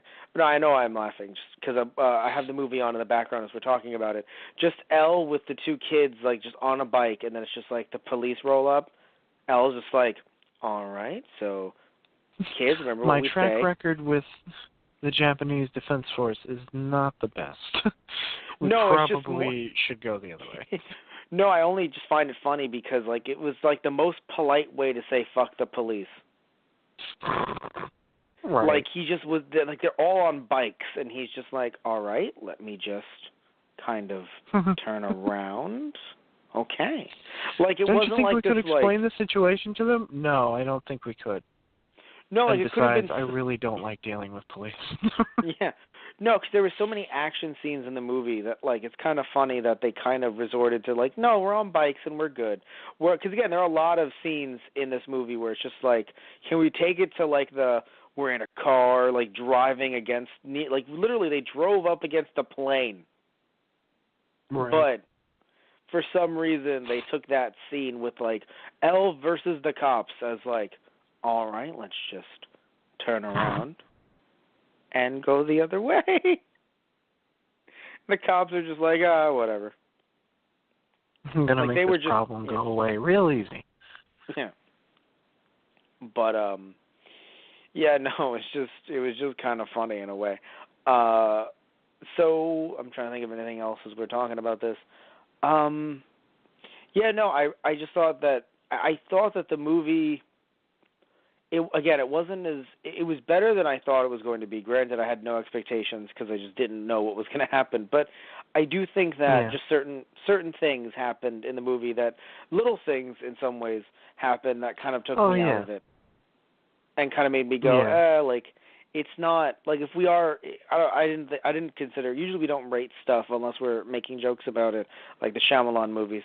But I don't feel like this is like a perfect movie or anywhere like near like a 5 out of 5, but like I would, Right. if we were rating it on a 5 system, but, like, I would give it, like, a 3. Like, it's better than Yeah. average, you know? I give it a Like, 3.5. Yeah. I give it a 3.5 Death Notes out of 5. Yeah, right? No, because I think that if you, like, what really makes it is L. Like, if this was a movie about anyone else, unless the entire movie was exactly the same, only Ryuk was the main character, that would be great. Oh my god. I gotta say, like, if Ryuk was there with these 2 kids, Oh, Jesus. that's what I'm saying. The entire movie is exactly the same. It's just Ryuk. That would actually make it a 6 out of 5 for me. Oh my But god. because it's not Ryuk, I think, like, L's a good replacement. But oh god, I don't know why I'm watching this scene. I think L's asleep next to the 2 kids in the park, or yeah, it looks like it's a park. But the way he looks, it looks like L just died on the spot, like, because it's muted, Oh my god. because we're talking about this. So it literally looks like L just died right there. Oh my shit. god. No, it's just kind of funny. Like, just L dies right there. It hasn't been 23 L? days. Yeah, L, but we he need probably... to get moving. L, why won't you wake up? Weekend at L's. They just turn it into a Weekend at Bernie situation. Oh, right, something I wanted to mention. Oh god, what was I going to? Yeah, so one thing that took me out of the movie, and look, I know that the scientist is amazing, the one that they meet, because, you know, he used to work with her dad, so he's great, he's awesome, he's the best of the best, right? But he's only one man. Right. We can acknowledge this. He's only one human being. Yeah, well, like, So, he even says, it's like, could you theoretically synthesize an antidote? Yeah, sure. With fucking 10 years and $1 billion funding. granted, that was actually smart. Like, I actually loved how, because I feel like an American movie wouldn't have even, it'd be like, maybe if you get, like, I don't know, like, I just felt like it was actually nice making the realities of it. Like, do you have grant money? Oh, you don't? Then fuck the fuck off. Look, No, my my thing- personal lab is nice and all, but, like, what you're talking about, I am not equipped to handle. What if I take you to a better lab? I'm happy that it's better, but it's irrelevant. Are Like, you going to fucking help me? I might. Yeah. No, but here's the problem, well. though, right? You know, here's my problem. Here's my problem, Tristan. Here's the thing. So he's one man. But with Nier there, it's like, oh, okay, so I can actually make this with relative ease, with the right equipment. Okay, that's fair. The fact that he made enough for everyone on that plane immediately took me out of the movie. Immediately. How do you know how many people were on the plane? Well, I mean, you could actually probably look up. Like, Elle would probably be like, oh, it's a commercial chart. Yeah, probably. Like, I feel like Elle would know. Right. That's not the issue. It's the fact that there were not 10 people. It wasn't a small, like, Spirit airline where you're like, wait a minute. If it's me and the captains and the flight attendants, oh, my God, there's 6 people on the plane. Right. Like, it's Yeah, just, no, there's not a lot of people on. This is was a jumbo airliner. Yes. There were hundreds Which of people stops on from that crashing plane. through a building. Which I actually think it should have crashed through the building. If you're going to do the action movie thing irregardless, I mean, people were running away. They evacuated. Let it crash through that top floor. No, because it felt like it just felt way too much like, it just hit a little tiny bit. It's just like, no, let it crash through. I mean, you're going to go for funny, action I don't movie know. anyway. I felt like it fit the action movie formula more, that the fact that he was able to, like, you know, lean back on the brake and, like, he stops it just in time. No, that's what I'm the saying. building. Don't let it. Just go crazy. I'm assuming it's a budgetary concern. But, like, still, just go crazy. Probably. Crash through. Anyway, no, but what I was trying to get at, though, was, like, that's a huge amount of people on that plane. To make that many antidotes, you have to be like fucking I Love Lucy conveyor belt. But yet he, one man, maybe with the help of like one other person being like the FBI agent. Like perhaps there's like a cut scene or something where like they literally get a bunch of people to help during that time, but it didn't seem like it was enough time to mobilize a task force of any type to help him create more than like 3. Right. Like there should have just been enough for like the girl and Kay. Maybe some of the other ones that were working with her. But literally the girl and Kay, it seemed like that's all he could have time to make with Near there, you know. Because not like, I don't know, man. Like, it just, making that antidote, it's not something that's like quick and easy and simple, like bleep bloop, like push a few buttons and then you know, some antidote spits out. Like, you have to, like, be meticulous and careful with moving this to this. Otherwise, your antidote becomes the fucking swine flu times 5 Kaioken.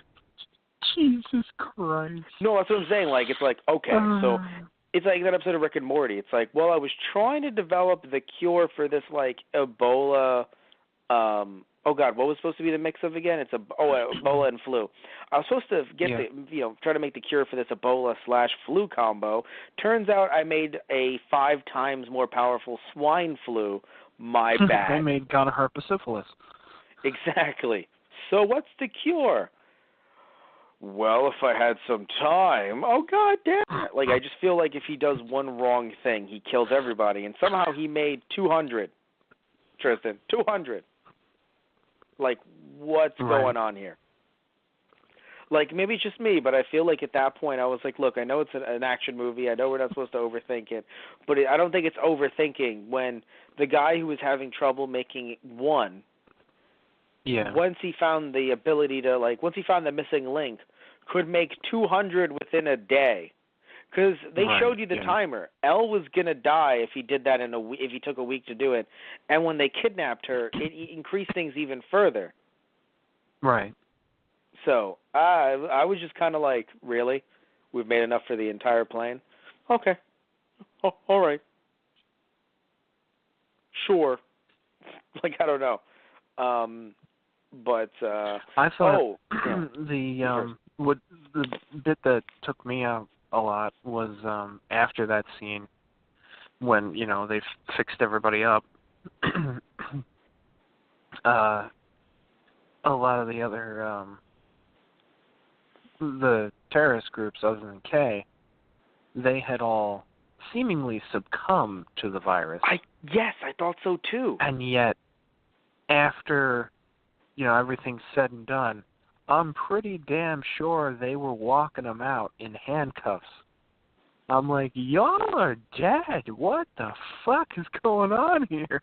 And you know what it is too? Maybe like, look, I don't know how the virus worked, but looking at it, it seemed as if you got to the point where you're bleeding blood, even if you got hit with an antidote, it shouldn't be like, and your organs are restored. Like, no, they've gone through the ringer. It's like, no, your body has been ruptured.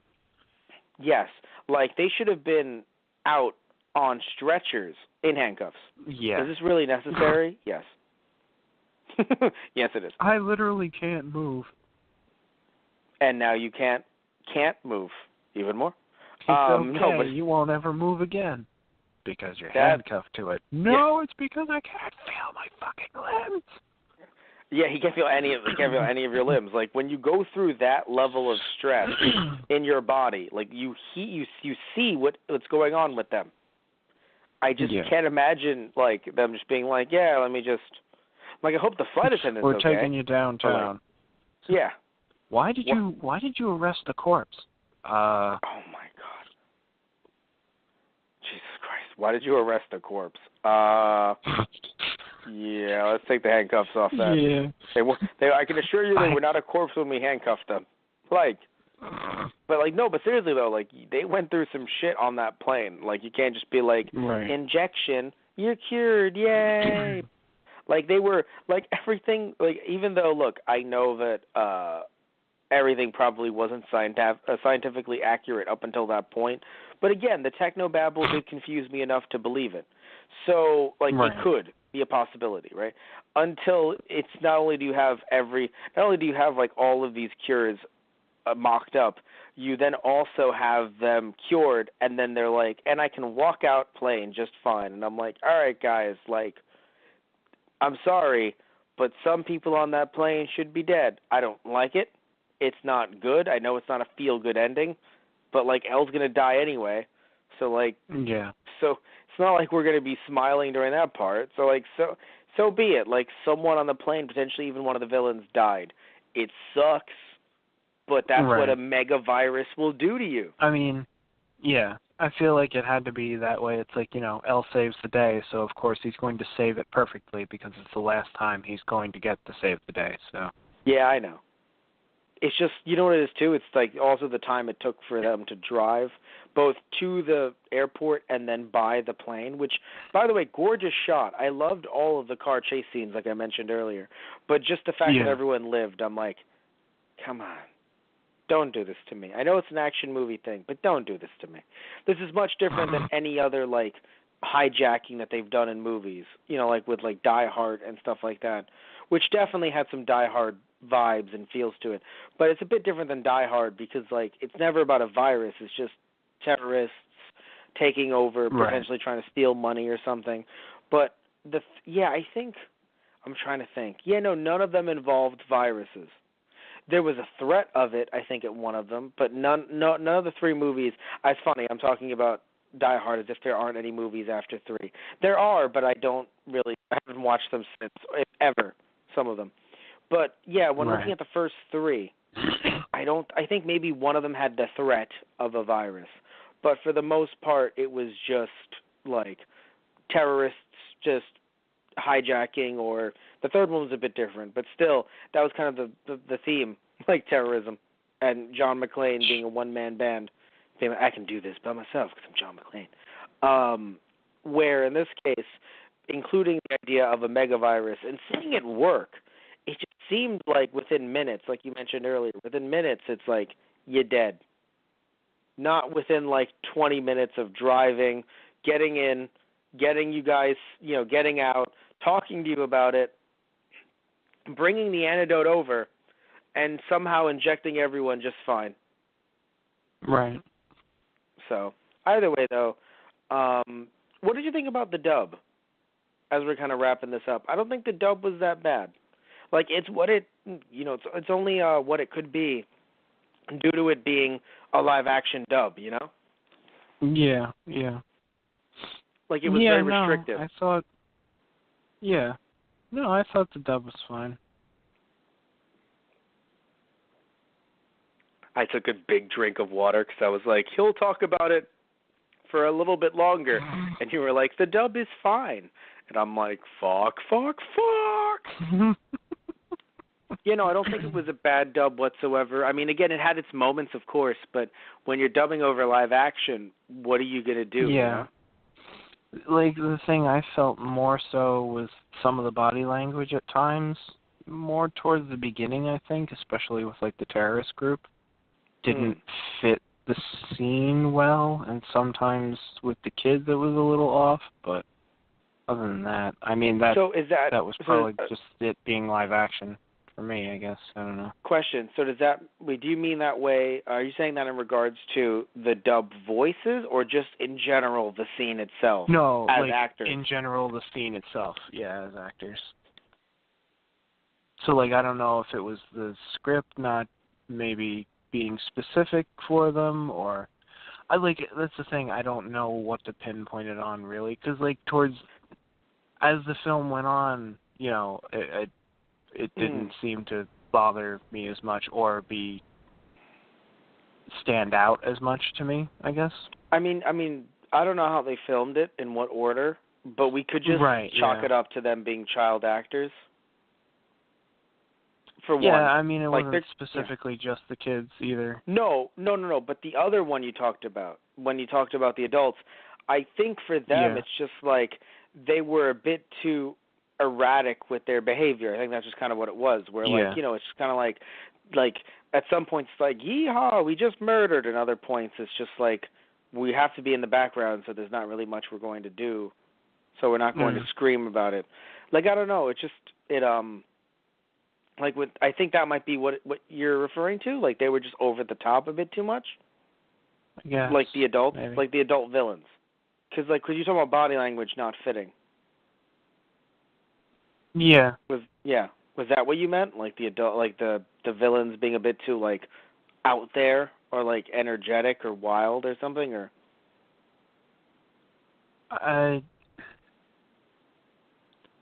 I guess, no, just like certain scenes, like how people would react to certain things being talked about or being said.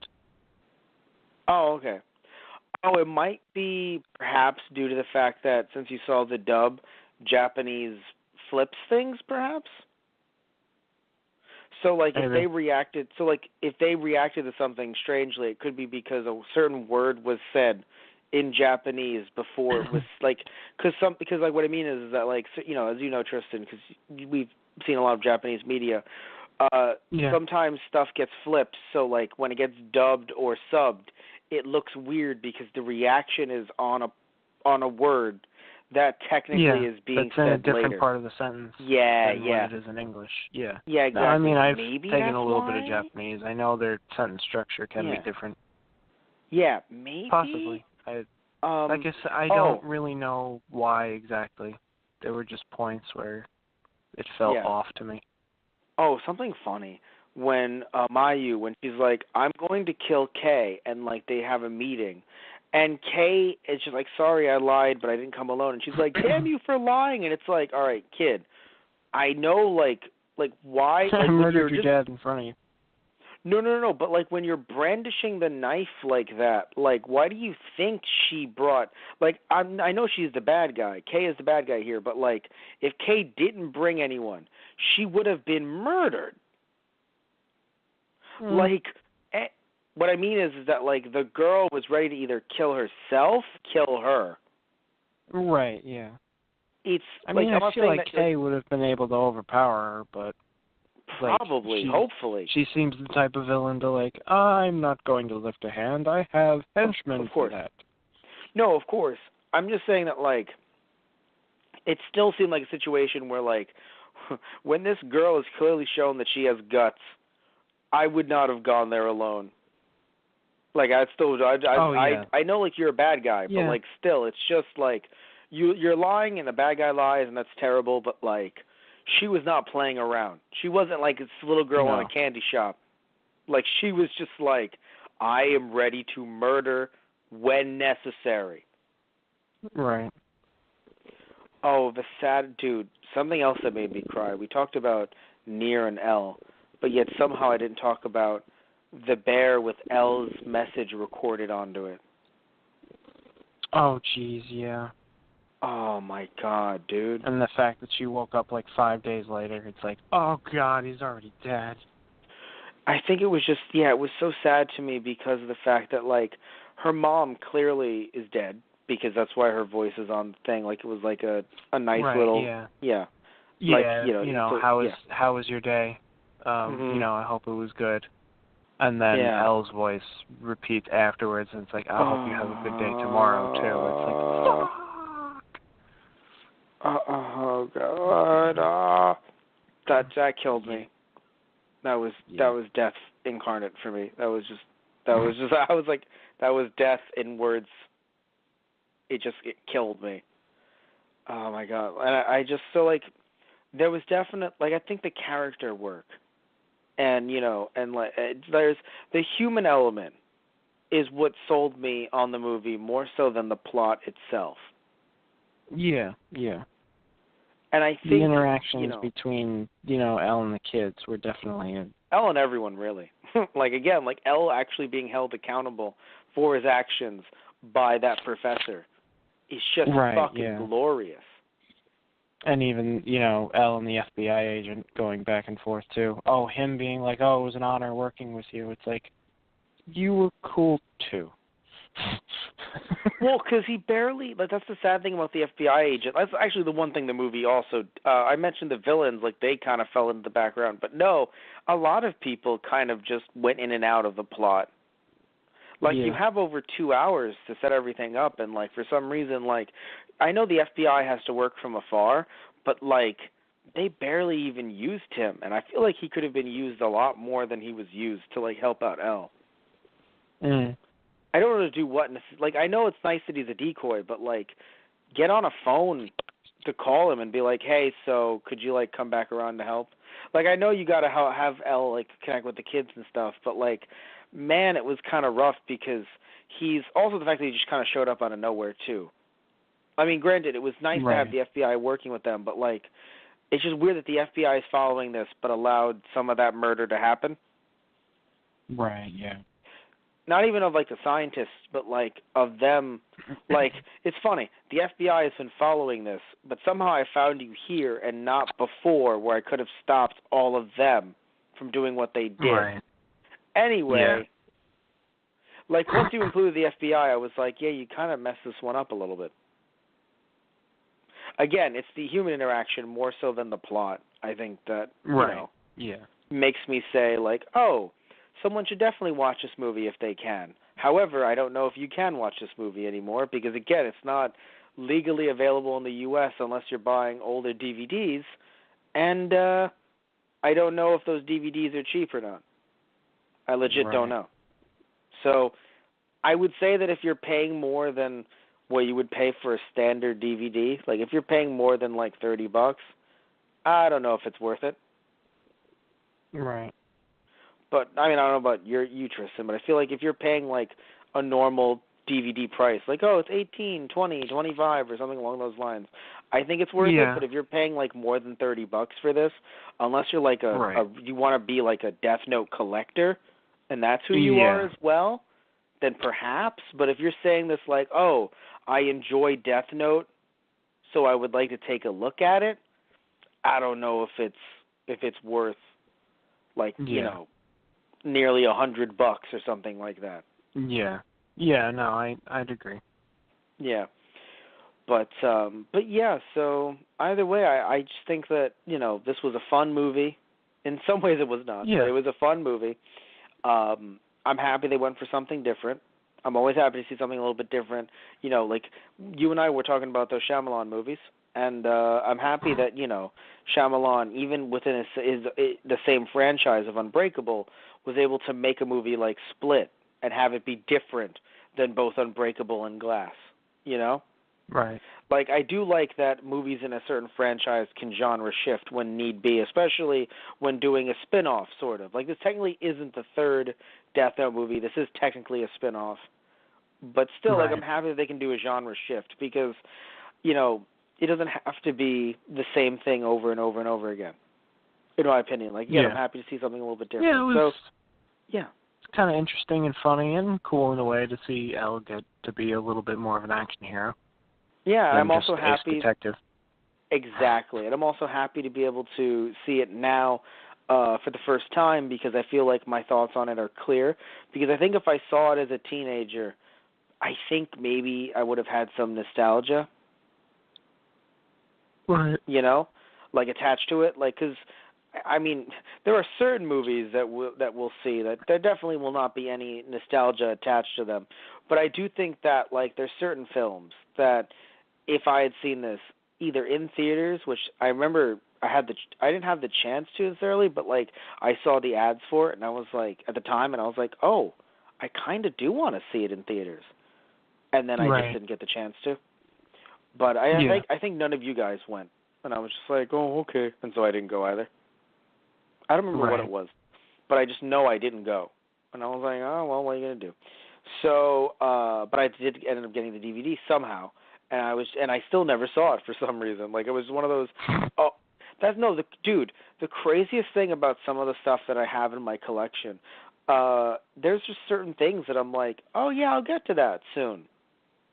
And that movie was one of those, I'll get to that soon.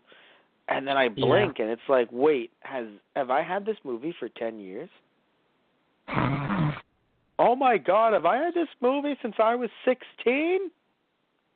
Oh, my God!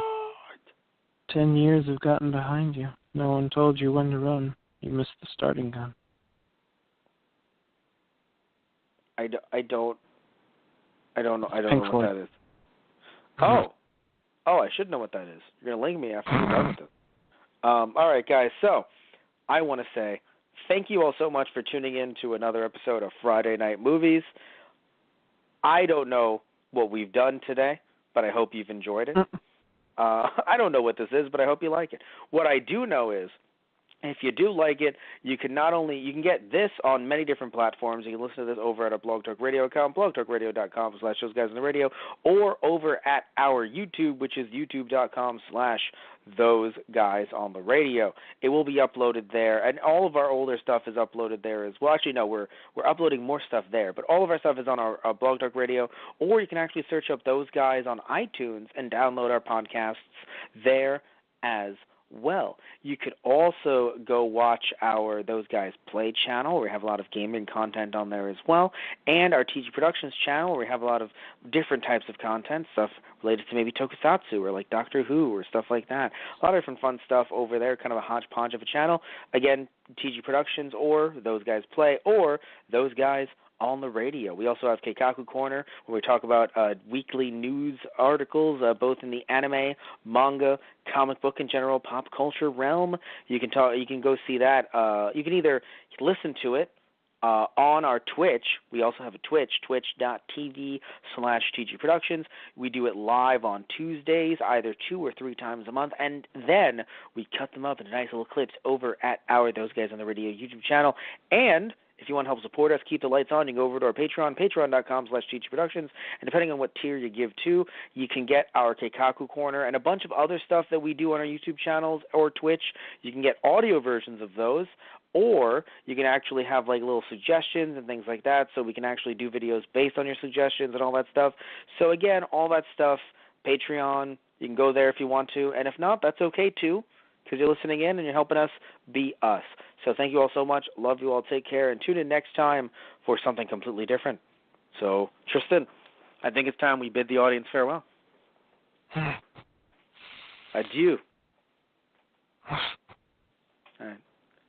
Other words. Good night, everybody.